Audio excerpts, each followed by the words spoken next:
வெள்ளிக்கிழமை காலையில் ஒரு 6:30க்கெலாம் எழுந்திரிச்சிட்டேன். எழுந்திரிச்சோடனே ஃப்ரெஷ் ஆகிட்டு எப்பயும் போல் வாசலை கூட்டி விட்டுட்டு செடிக்கெல்லாம் தண்ணி ஊற்றி வாசலையும் தெளித்து விட்டுட்டு ஒரு சின்னதாக ஒரு கோலத்தை போட்டுவிட்டேன். பாப்பாவும் ஹஸ்பண்டும் நல்லா தூங்கிக்கிட்டு இருந்தாங்க. நைட்டு படுக்க போகிறதுக்கு முன்னாடியே சிங்கில் உள்ள பாத்திரம், கவுண்டர் டாப்பு, பூஜை ஜாமான் எல்லாமே வாஷ் பண்ணிட்டு தான் படுத்திருந்தேன்.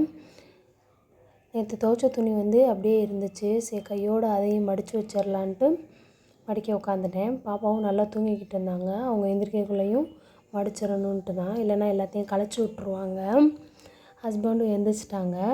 ஏதாவது கீரை இருந்தால் வாங்கிட்டு வாங்க அப்படின்னு சொல்லியிருந்தேன்.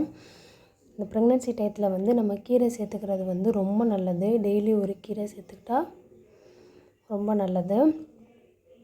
ஹஸ்பண்டும் பால் வாங்கிட்டு டீ போட்டுட்ருந்தாங்க. டீ போட்டுட்டு கொடுத்தாங்க. குடிச்சிட்டு மடித்த துணி எல்லாத்தையும் பீரோவில் எடுத்து வச்சுட்டேன். இன்றைக்கி பொன்னாங்கண்ணி கீரை தான் வாங்கிட்டு வந்திருந்தாங்க. சரி அதில் சாம்பார் பண்ணால் சூப்பராக இருக்கும்ன்ட்டு ஹஸ்பண்ட் உருவிட்டு இருந்தாங்க. நானும் போய் ஹெல்ப் பண்ணேன். பாப்பாவும் அதுக்குள்ளே எந்திரிச்சிட்டாங்க. நானும் உங்களுக்கு ஹெல்ப் பண்ணுறேன் அப்படின்ட்டு. அவங்க அப்பாவுக்கு காலையில் தோசை சுட்டுக்கிட்டு இருந்தேன். அவங்க அப்பாவுக்கு போய் அவங்க போய் கொண்டு போய் கொடுத்தாங்க. இந்த வீடியோ உங்களுக்கு பிடிச்சிருந்தா லைக் பண்ணி சப்ஸ்கிரைப் பண்ணி சப்போர்ட் பண்ணுங்கள் மக்களே. தேங்க்யூ. பாய்.